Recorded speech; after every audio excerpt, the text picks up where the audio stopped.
Hello friends, good morning. आज हम करेंगे class 9th NCERT math chapter 7 जो कि है ट्राइंगल्स, उसकी थ्योरम 7.2 को।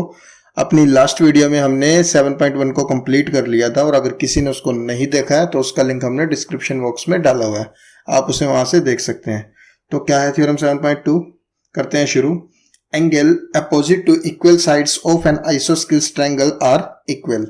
मतलब हमारे पास क्या गिवन है, एक आइसोस्केल ट्रायंगल्स गिवन है, तो वो उसमें ये पूछ रहा है कि जो उसके अपोजिट मतलब एंगल होंगे अपोजिट टू इक्वल साइड्स, क्योंकि आप लोगों को पता होगा आइसोस्केल्स ट्रायंगल के अंदर दो साइड्स इक्वल होती हैं। तो इसमें जो इक्वल साइड्स हैं वो क्या है, ए बी और ए सी। ठीक है, तो यह हमने लिख दिया कि given A B C is an isosceles triangle in which A B equal to A C. तो ये हमारा गिवन हो गया। और प्रूव क्या करना है, इन साइड्स के अपोजिट एंगल। तो वो क्या है, AC साइड के अपोजिट एंगल क्या है, एंगल B। और जो हमारी AB साइड है उसके अपोजिट एंगल क्या है, एंगल C। तो ये हमें प्रूव करना है, तो वो हमने लिख दिया to prove angle B equal to angle C। तो इसको करने के लिए क्या करेंगे, क्योंकि हमारा चैप्टर ट्राइंगल है, तो जो भी हमारे मतलब थ्योरम्स हम कर रहे हैं तो इनमें क्या होगा, कोई ना कोई कॉन्ग्रुएंसी का रूल लगेगा और उससे वो हमारी थ्योरम्स प्रूफ होगी। ठीक है, तो देखो देखते हैं। तो हमें एंगल्स बताने हैं ये दोनों। तो अभी इनको बताने के लिए हमें देखना पड़ेगा कि रूल क्या लग रहा है। तो हमारे पास सिर्फ क्या है कि दो साइड्स इक्वल है। तो यहाँ पे मैंने क्या किया, कंस्ट्रक्शन में मैंने लिखा कि let draw a line A D. हमने एक लाइन एडी को ड्रॉ किया, ये बाद में करना है आप लोगों को, पहले ट्राइंगल है, सिर्फ हमें गिवन है ABC is a triangle, isosceles triangle. ठीक है, और जिसमें ए बी और ए सी इक्वल होंगी और एंगल बी और एंगल सी है ये हमें इक्वल बतानी है। ठीक है, तो एडी को ड्रॉ किया और जो विच is the bisector of angle, और इस तरह से ड्रॉ किया कि जो ये है एडी लाइन वो एंगल ए को क्या करे, बाइसेक्ट करे। बाइसेक्ट का मतलब क्या होता है कि इस एंगल को टू इक्वल पार्ट्स में डिवाइड कर दे। जैसे अगर हमारे पास 40 डिग्री का एंगल होता है तो उसको हम हाफ करेंगे तो कितना होगा, 20। तो मतलब इधर भी 20 फॉर्म होगा और इधर भी 20 फॉर्म होगा। ठीक है, तो हमने यही करना है। तो एडी कंस्ट्रक्शन लिख दी, let draw a line A D which is the bisector of angle A. तो अब आपके पास दो ट्रायंगल बन गई, एक तो ये वाली बन गई और एक ये वाली बन गई।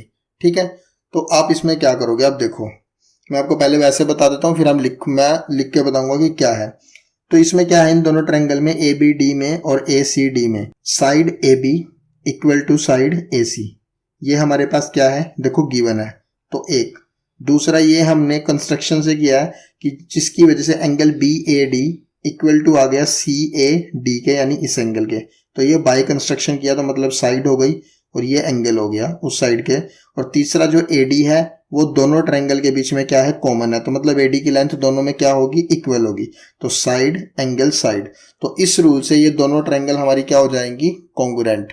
तो दोनों जब हमारी कॉन्ग्रुएंट हो जाएंगी तो उसके बाद हम लिख सकते हैं by C P C T angle B equal to angle C. ठीक है, तो अब क्या लिखेंगे, तो ये गिवन, फिर टू प्रूफ, फिर कंस्ट्रक्शन, और फिर प्रूफ में क्या करेंगे। तो हम यहाँ पे लेंगे in triangle A B D and triangle A C D, in triangle A B D and A C D. तो अब लिखो क्या, ए बी इक्वल टू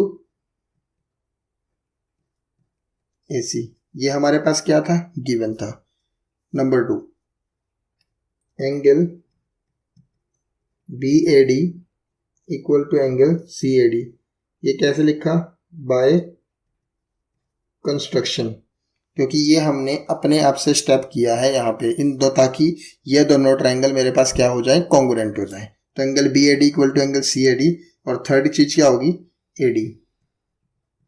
तो A D equal to A D, इसे हम लिखते हैं बच्चों कॉमन साइड या कॉमन साइड। तो साइड एंगल साइड, तो अब हमारी क्या हो गई, तो therefore triangle A B D congruent to triangle A C D, और यहां पे क्या लिखोगे, by side angle side, by S A S rule. ठीक है, तो ऐसे हमने ये दोनों ट्रायंगल बच्चों इक्वल प्रूव कर दी, मतलब नॉट इक्वल, कॉन्ग्रुएंट प्रूव कर दी। तो अब हमें क्या करना था, टू प्रूव में angle B equal to angle C करना था।